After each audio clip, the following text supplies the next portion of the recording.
But for now, I would like to welcome and give him a warm welcome to speak before us, to greet us, Vice Governor Matthew Marcos Manotoc.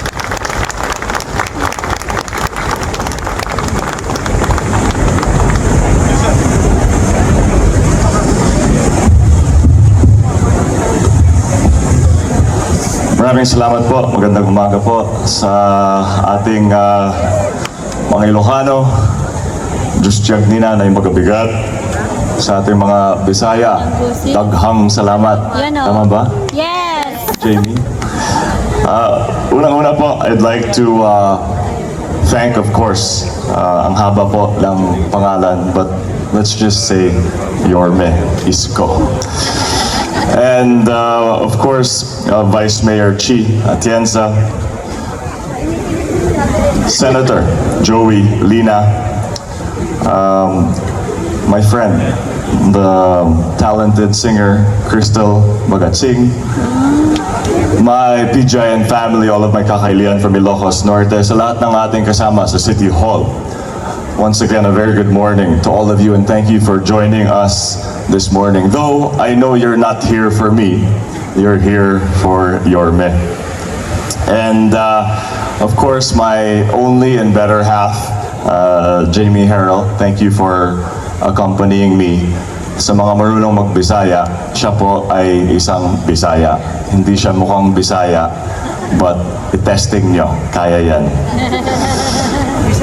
First and foremost, I'd like to thank each and everyone who has made this P2C possible. I recall, Yorme, I visited you on October 15 to beg and request that you welcome us dito po sa ating City Hall. And you were so proud to tell me that you are original KB. And your mother was a loyalist and you were there when President Marcos Sr. returned. I was not there. I was born po in 1988. Yorme and I are of different generations, but we see eye to eye. Manila is truly lucky to have Yorme Isko. We need more leaders like Yorme, a self-made man who has improved so much, yet dreams to do so much more for Manileños. Someone like me who believes strongly in the importance of good governance and real action. Bilis kilos, hindi bilis salita. Tama po?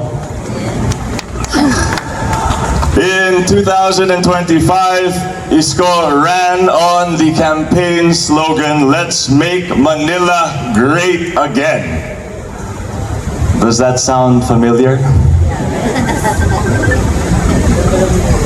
Yorme, we don't forget these things and we deeply appreciate you.